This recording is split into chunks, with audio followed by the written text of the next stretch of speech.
The sun in Texas didn't rise. It exploded. A deep orange light spilled across the endless plains, lighting up the barbed wire in a glow that looked more like forgiveness than confinement. They were 37 men, boots scuffed, uniforms stripped of all insignia, standing in neat rows inside a prisoner of war camp outside Hearne, Texas. Officially, they were the enemy. Unofficially, they didn't know what they were anymore. Erich, a former Wehrmacht lieutenant from Leipzig, looked past the fence. A herd of longhorn cattle ambled across the field. A boy, barefoot, maybe 9, stood with a cowboy hat too big for his head and waved at the prisoners. Just waved, smiling like it was Sunday morning, and none of them had ever pointed a rifle at anyone. Erich didn't wave back. He turned to his bunkmate, whispered in German, "Why don't they hate us?" Hans shrugged. "Maybe they don't know what we've done." Or maybe, he thought but didn't say, maybe they know what we never did. That night, in the barracks, lit by a bare bulb that never flickered once, Erich opened the notebook he kept hidden beneath his cot. He wrote just one line, trembling.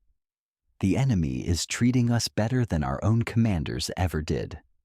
He stopped writing, because suddenly it felt like treason. But outside, a harmonica played from the guard shack, a tune no one recognized but everyone felt. The camp, usually murmuring with muttered prayers or quiet rebellion, fell completely silent. No chains, no shouting, just silence. The kind that comes when a truth lands in the middle of your chest and no one dares to breathe. And this was only day 1. The first shock didn't come from a gun, or a uniform, or a face. It came from steel. Cold, flawless, impossibly fast steel. When Erich first stepped onto the deck of the SS Frederick Douglass, he thought they were mistaken. This wasn't a ship.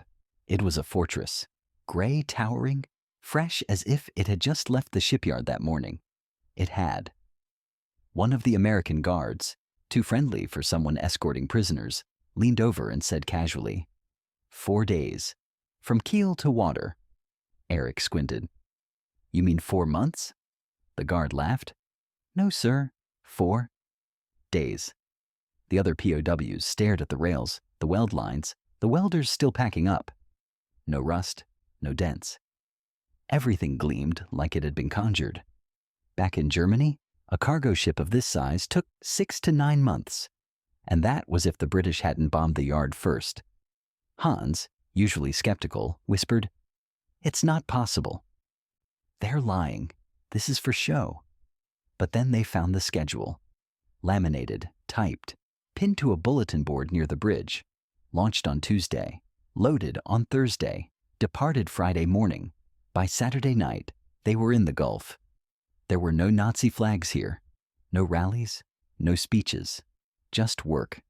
Endless, tireless, methodical. The ship didn't sway like the U-boats.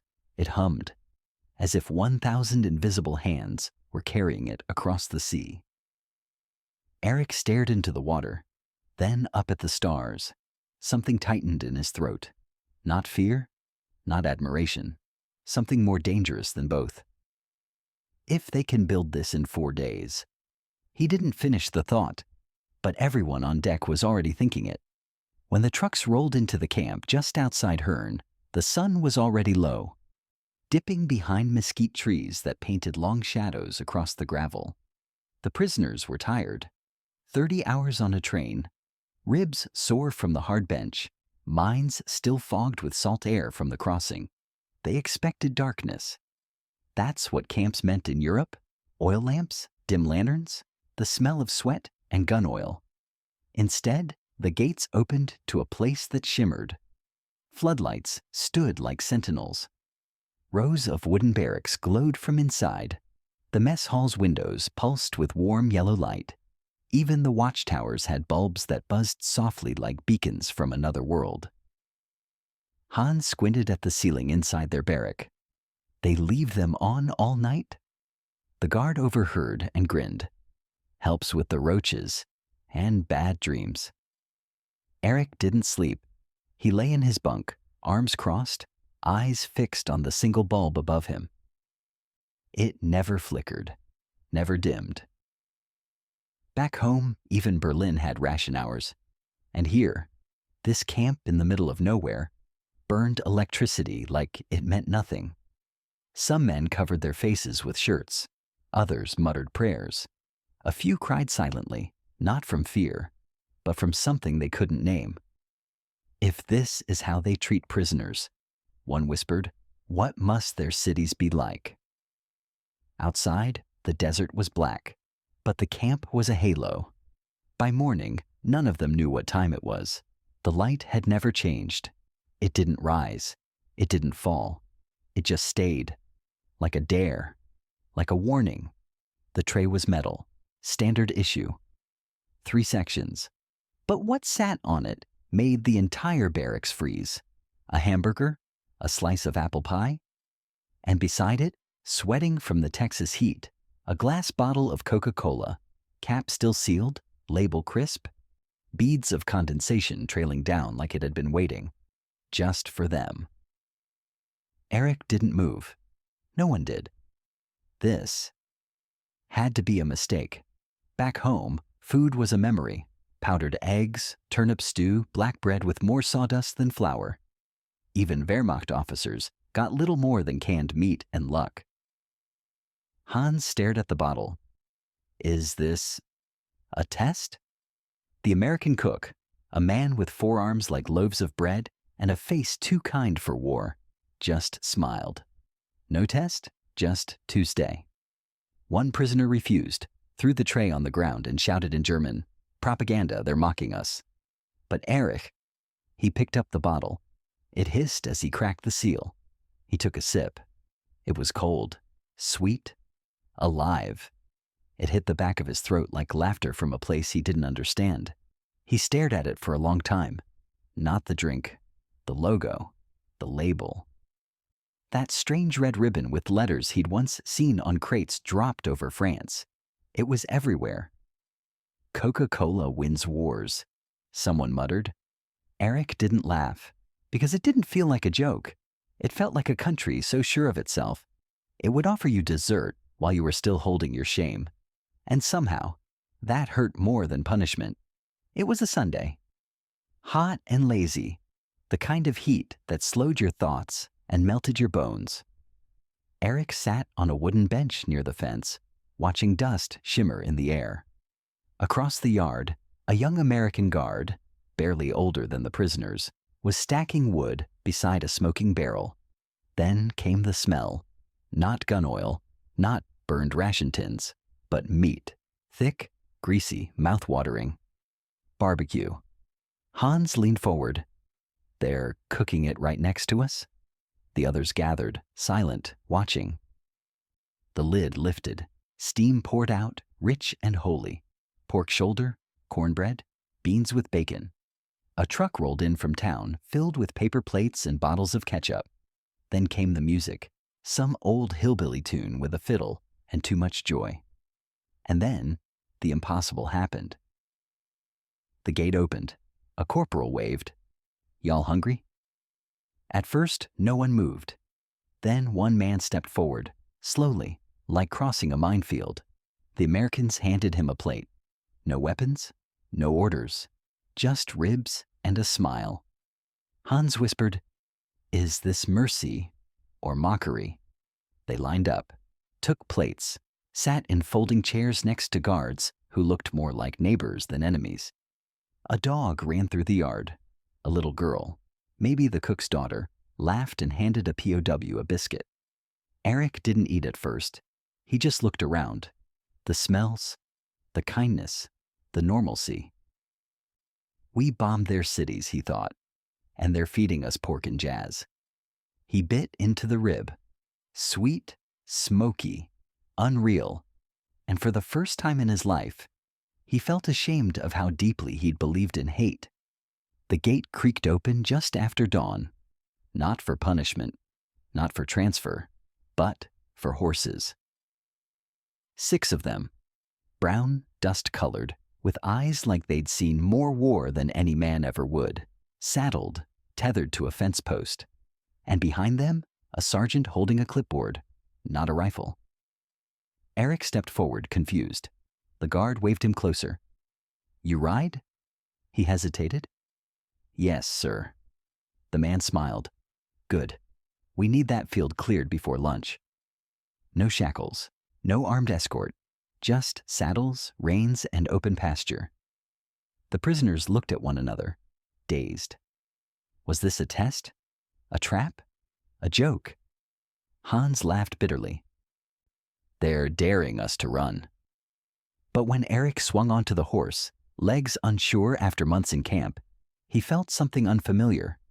The wind, the weight of nothing on his wrists, the open, wide Texas sky pressing down on his thoughts. He could have gone. They all could have gone. There were no fences beyond the field, just prairie. Horizon, roads that stretched toward freedom or nowhere. But no one moved. They worked, cleared brush, hauled fence posts, swapped stories with guards, learned English words like stubborn mule and blister, and at dusk, they rode back in, voluntarily. Dismounted, watered the horses, laughed a little too loudly, like trying to drown out something uncomfortable rising inside. "They trust us," one said, "more than our own officers ever did." That night, Eric didn't write anything in his journal. He just stared at his calloused hands and thought, if this is prison, what was home? The sun beat down mercilessly that day, thick as syrup, buzzing with the sound of flies and cicadas. The camp dragged with heat. Shirts clung to skin. Boots kicked dust that never settled. Then came the bell. Not an alarm, a chime, like from an old-time diner. The mess hall doors swung open. A guard stepped out holding a metal tub thick with frost. Behind him, another wheeled out trays of something prisoners hadn't seen in years. Some had never seen it at all.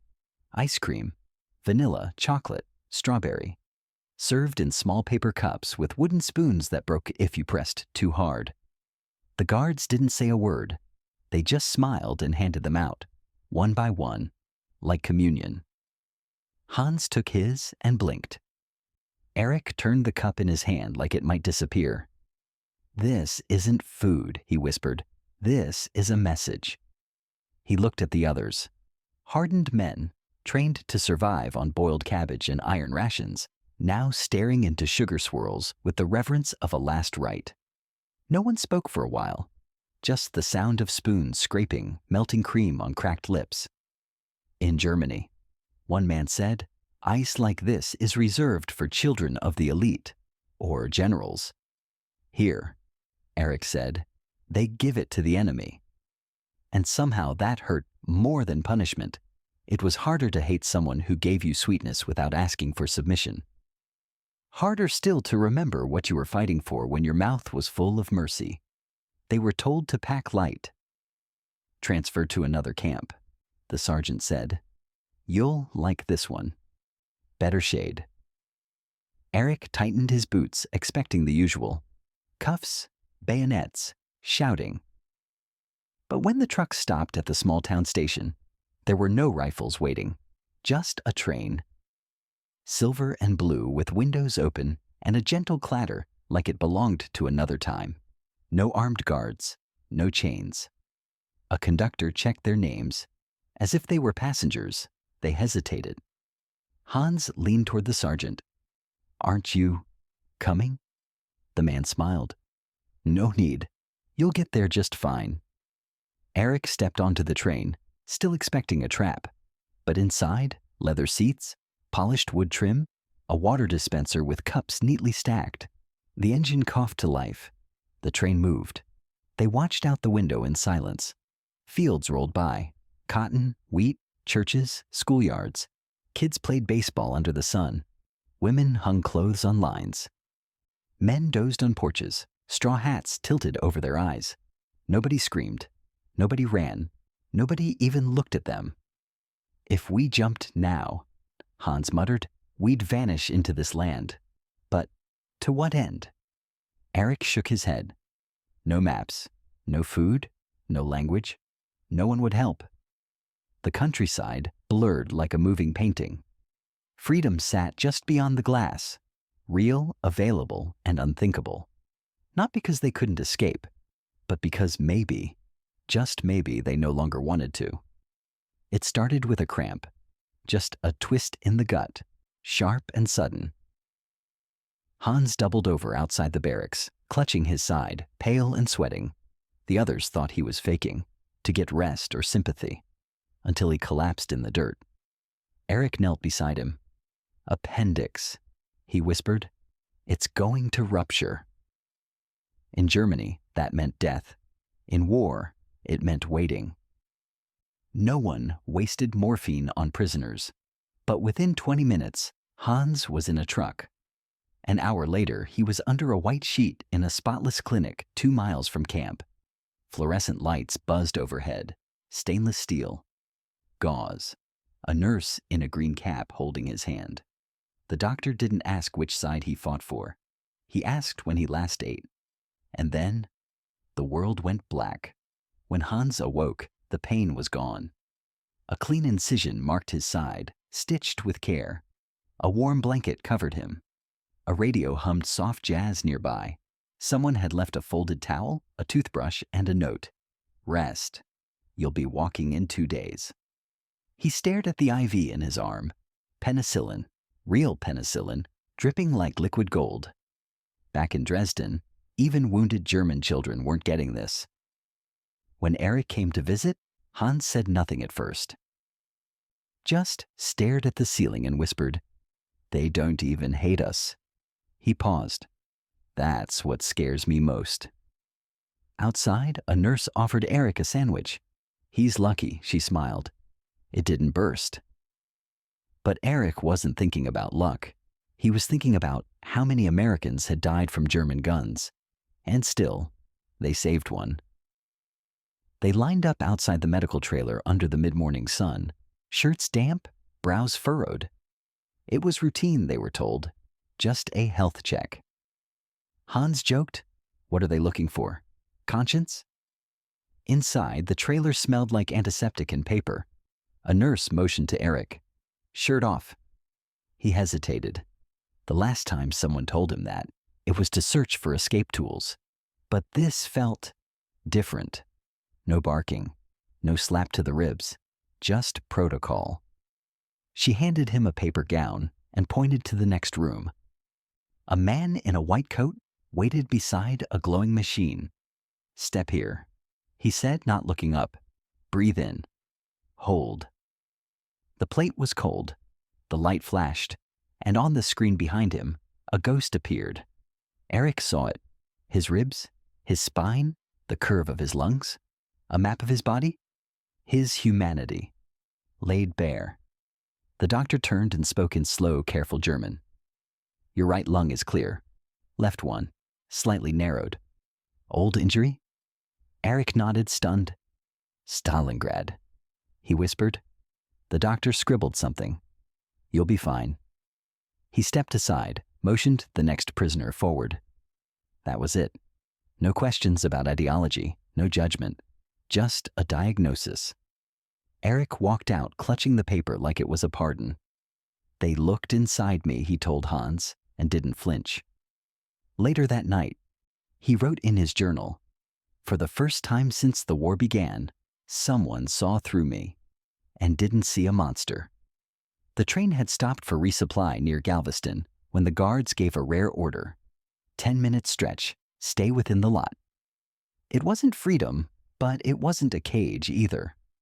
Eric and Hans wandered toward the pier, where a gray merchant ship was docked. No weapons, no armor, just crates, coffee, cotton, oil drums. A crew in rolled sleeves, laughing in the sun. Then Hans stopped. On top of the bridge, fixed to a metal mast, was a dish, small, flat, rotating with mechanical precision. Eric squinted. That can't be. Hans whispered, "Radar." Back in Germany, radar was sacred, limited to the Luftwaffe's elite squadrons or coastal bunkers. It was expensive, Rare, top secret.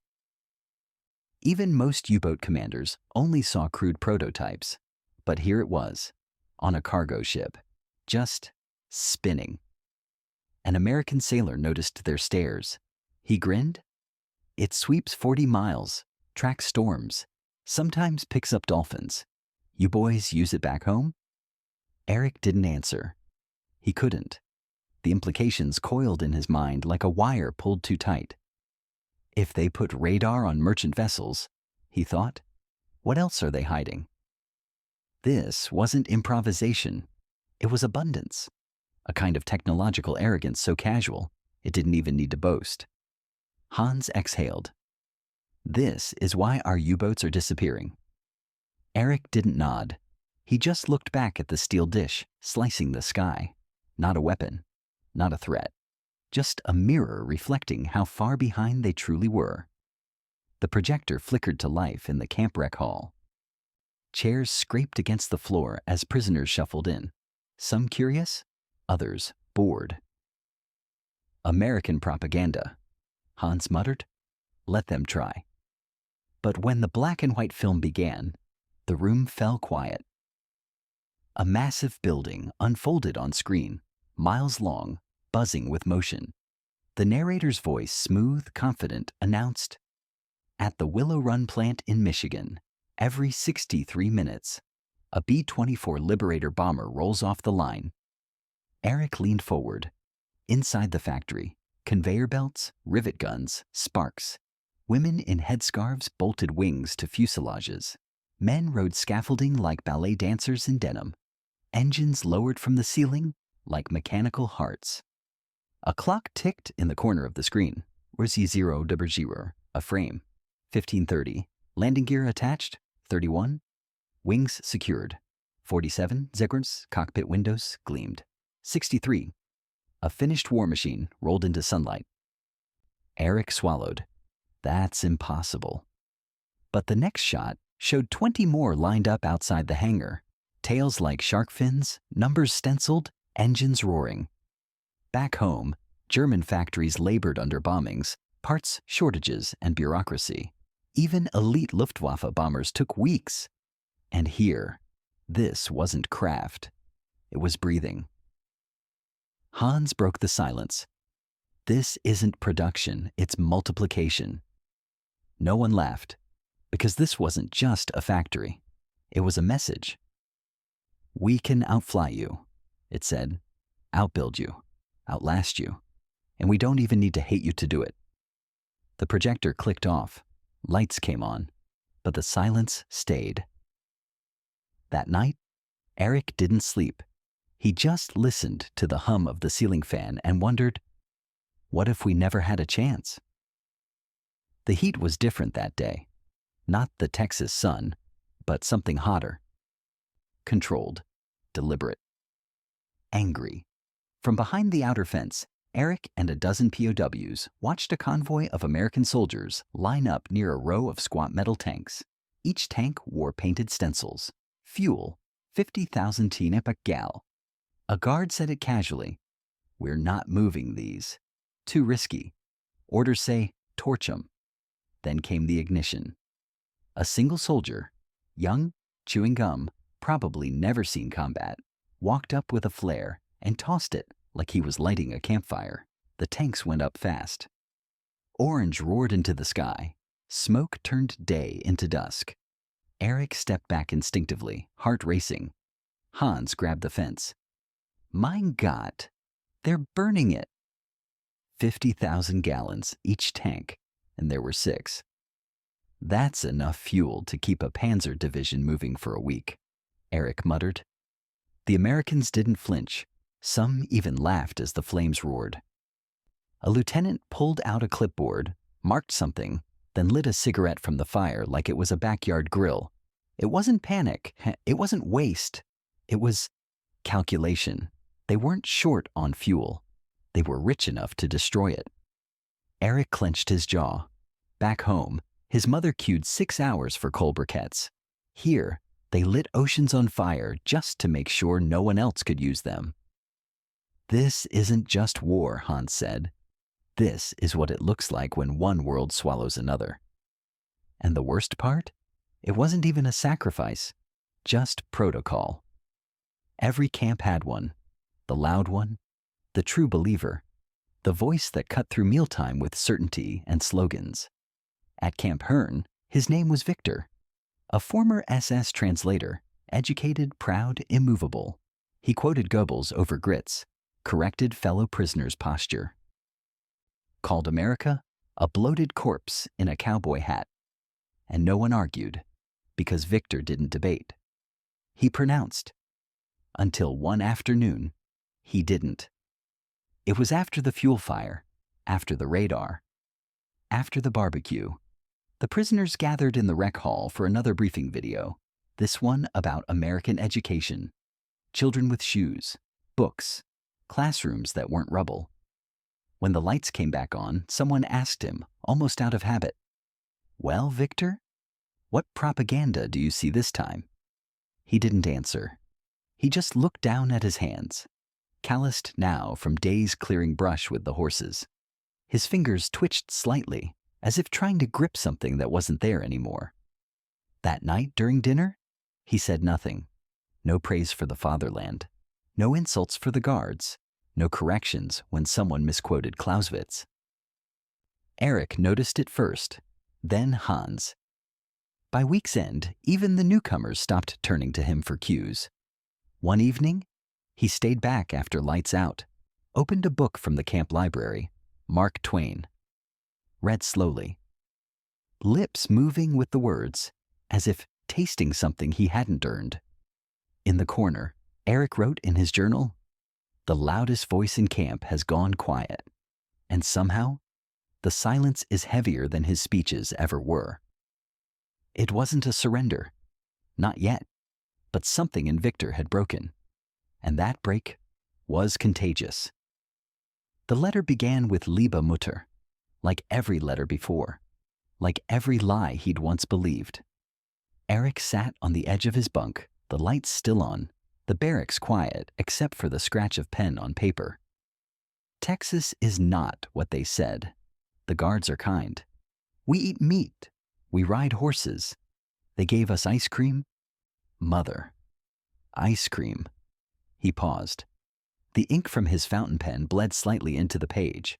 He pressed harder. I thought they would hate us. They don't. They treat us like men. Sometimes better. Outside, someone was humming, an American tune, something slow, sad, full of space. Eric swallowed. His hand trembled. The hardest part, Mother, is that I like them. He stopped again. That one line. It sat like a stone in his chest, a betrayal in ink. He stared at it for what felt like an hour, then folded the page, tore it once, twice, again, until nothing but flakes of confession remained in his hands. Because if this letter left the camp, if it reached Leipzig, if his mother read it aloud to neighbors, to party officials, to ghosts, he wouldn't just lose a war. He'd lose himself. He swept the pieces into the stove and watched them curl to ash. That night, he didn't write again. He just lay in silence, listening to the soft crackle of burning paper. And he wondered, if I no longer hate the enemy, then who am I now? It was near the end of summer. The sun fell slower, and the shadows stretched longer across the compound. Something in the air had changed, not in temperature, but in weight. Eric had just finished cleaning stables when the guard walked over, Sergeant M. Thompson. Always calm, always too polite. He held something small in his hand, leather strap, gold edges dulled by time. "You dropped this," he said. Eric looked down. It wasn't his. "No, sir, that's not mine." Thompson smiled. "I know, but you've been asking what time lunch is every day for 2 weeks. Thought maybe it's time you stopped asking." He held out the watch, an American Army issue wristwatch, worn but still ticking. Eric didn't move. "Why would you?" "No reason." The sergeant shrugged. "You just seem like someone who values time." The gesture hit harder than a slap, not because of the watch, but because there was no angle, no exchange, no propaganda, just a gift from the enemy.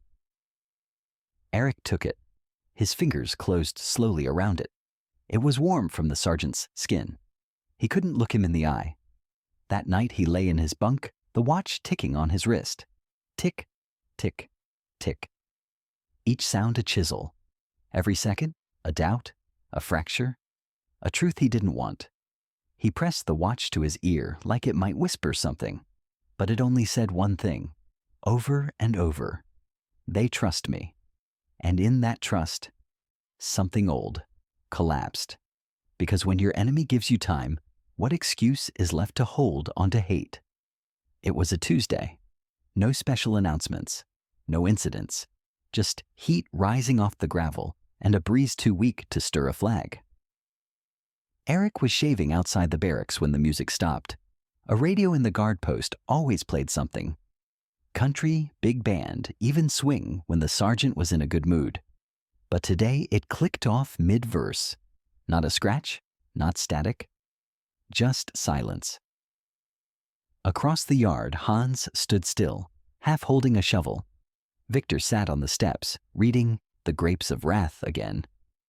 But his eyes weren't on the page. Near the mess hall, a prisoner dropped his tray. It clattered.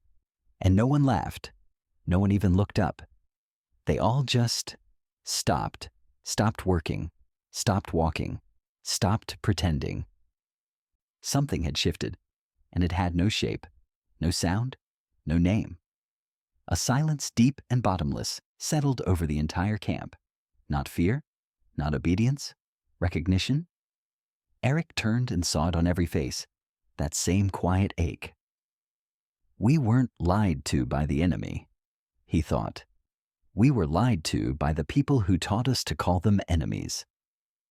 In the corner of the compound, an American guard sat on an overturned crate, fiddling with a harmonica he never played.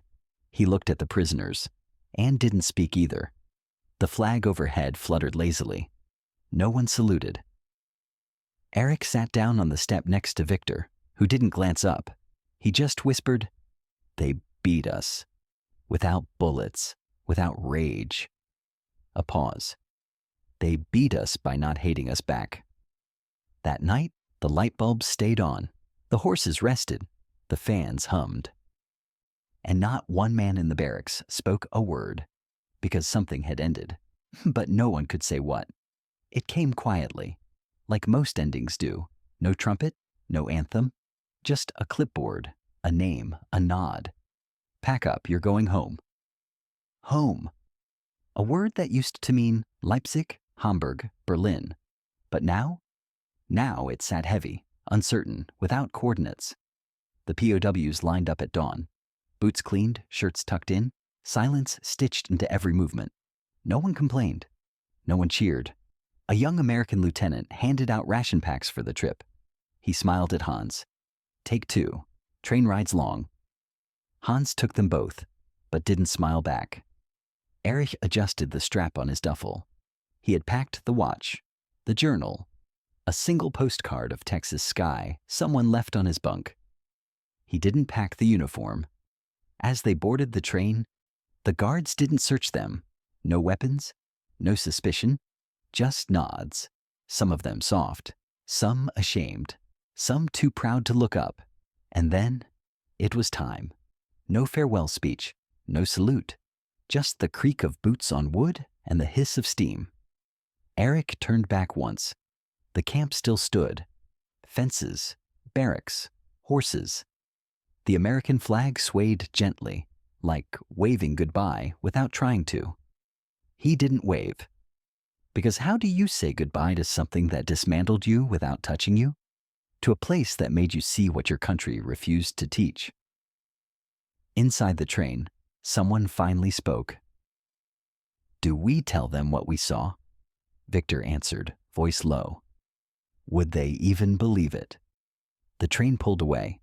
Dust rose like smoke behind them. No one sang. No one slept. They just sat with what they now knew. that freedom isn't always shouted. Sometimes it's handed to you with a smile and a bottle of Coca-Cola, and when it is, you never forget the taste. Berlin, 1957. 12 years after the war ended, the air still smelled like stone dust and coal. But now there were bicycles, students, cafes that served espresso instead of fear. Eric walked with a cane now, shrapnel near the knee, long since healed, but never quite forgotten. He had become a teacher of all things. History, quiet, neutral history, names, dates, treaties, nothing too sharp. But one afternoon, something pulled him in off the street, a small bookstore. Not grand, not loud, just open. He stepped inside, bells jingled, the scent of old paper wrapped around him like a memory. And there on the third shelf from the back, he froze. A spine, black letters on a brown cover. POWs in America, A Nation's Strange Mercy. Author, Lieutenant M. Thompson. His hand trembled as he pulled it down. The first chapter was about a camp in Texas. Barbed wire, Coca-Cola, horses, page after page. He was there, not by name, but by truth. The stories were accurate, honest. No grandstanding, no bitterness, just small observations, recorded by the man who once handed him a watch. In the margins, Eric found a photo Montbe d'Homme, faded, black and white. A group of German POWs smiling on horseback. He remembered the moment the photo was taken. He remembered not smiling.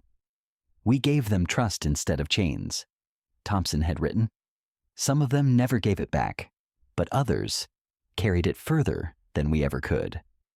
Eric closed the book, sat on the bench by the window, and for the first time in decades, let his guard fall. Not because he had something to confess, but because, finally, the silence had been spoken for him. It was their final morning on American soil. The train platform was quiet, not somber, just still. The kind of stillness that comes not from fear, but from the weight of something ending. Eric stood with the others, duffel at his feet, arms behind his back like he'd been taught. Across the tracks, the guards waited. The same men who had watched them ride horses, eat ice cream, read books. The same men who had laughed with them under barbecue smoke, and now said nothing. There were no speeches, no orders, just a line of men about to leave one world for another. Then he saw him, Sergeant Thompson, leaning against a fence post, arms folded, cap pulled low, not in uniform, not on duty. Just there. Their eyes met. Eric stiffened, not out of fear, not respect. Something else. Something slower, deeper. Recognition. Thompson didn't smile, didn't wave, didn't nod. He just looked, as if trying to memorize Eric's face. The way you do when you're not sure you'll ever see someone again, but you want to remember them correctly. Behind him, the American flag snapped once in the wind. Not triumphant, not proud, just present. Eric felt the watch under his sleeve, still ticking, still undeserved. And in that moment, he realized this man had never once asked him why he fought, never once demanded apology, never once used mercy as leverage.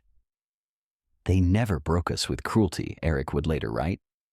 They broke us with the unbearable weight of being treated human. The train lurched. Eric didn't turn away, and neither did Thompson. Only when the train pulled forward, only when the platform slipped from view, did Eric finally let the image go. But it stayed, for years, decades, through peace, through memory, through everything that came after. That man, that flag, that fence post, he didn't write again for many years. The journal, that soft brown leather notebook once hidden beneath a cot in Texas, sat untouched in a drawer, wrapped in linen, buried beneath bills and postcards no one read.